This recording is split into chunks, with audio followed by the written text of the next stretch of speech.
everyone, this is a quick lecture on how to write your conclusion paragraphs.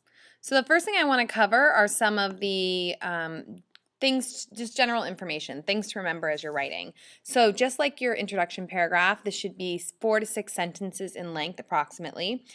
You don't want to introduce any new information. And what I mean is you don't want to introduce any new quotes. A lot of students will try to jam a quote into the conclusion, but whenever you introduce a quote, you have to follow that quote with 2 to 3 sentences of commentary or explanation or analysis.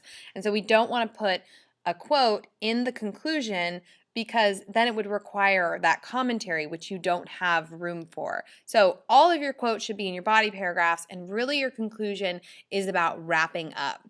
I also ask that you not introduce new questions or rhetorical questions. This is something you can definitely do as you become more proficient writers in the years that will follow 9th and 10th grade. But really right now, when students end on a question, it tends to leave the essay feeling a little incomplete because they haven't done a complete wrap-up. Instead, they've just kind of thrown a question at the reader. And so really what I want to focus on at this level is to really wrap up your main ideas and not to introduce new information, not to introduce rhetorical questions. These are ways of writing that you will eventually grow into, but for right now, I ask you not to do them.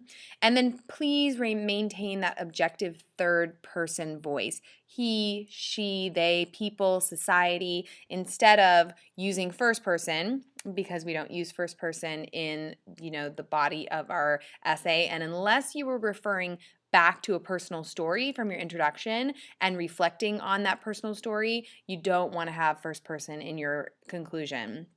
I don't want to see you or your. That's an easy mistake to make also in the conclusion, is to slip into the second person. So maintain that objective third person unless you're referring back to a personal story.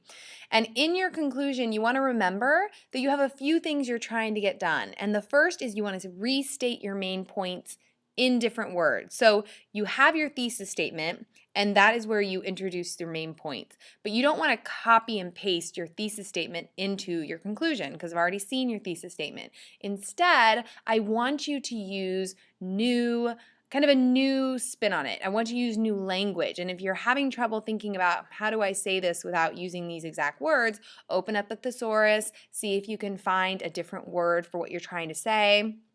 Put a slightly different spin on how you present your main point. So really critical, just do not copy and paste that thesis into your conclusion. I don't need to know the title and the authors again. I already know who wrote the book. I know the title of the book. Once you say that in your thesis, you don't need to repeat it.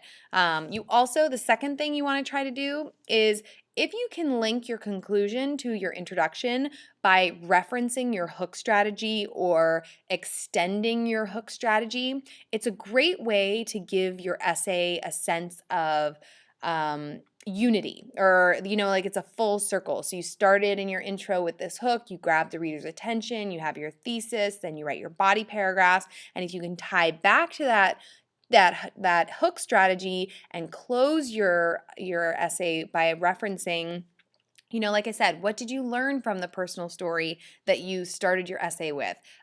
What if you had questions that you started your essay with? Can you answer them? Can you provide some interesting insight into the answers given what you've just written about? And then if you started with a quote or an unusual fact, you can reference that and continue to kind of tease out what you think the meaning is. Now you've just written about this whole essay, about this book. So what is it that you can say about this fact, maybe in relation, or this quote in relation to the novel that we're reading? So this provides this great closure, this great connection from the beginning of your essay to the end if you can do this. And again, if you're referencing a personal story, it's fine to use your first person. Any other strategy that you're linking back to should remain in the objective third person. Another great thing to try to do in your conclusion, and this can be challenging, but it's to answer the so what question. So why are you writing this essay? What are the bigger implications, the bigger issues, the bigger reasons why a reader should care about this topic? So for example, talking about the theme of courage and To Kill a Mockingbird, why is it so important for people to have mental or moral or physical courage, given the times that we're living in? What is how will courage help people or society to continue to grow and develop? And just think about these bigger questions, and can you end and give the reader a reason why they've just read this essay? So it's a lot to try to do, but really this is your last impression for your reader. So if you can restate your main points to remind your reader of the reasons they read, or the main points they read in your essay, if you can tie back to that hook strategy for closure, and if you can answer the so what, that would be wonderful. So these are the things you want to try to do in your conclusion paragraph as you end your essay.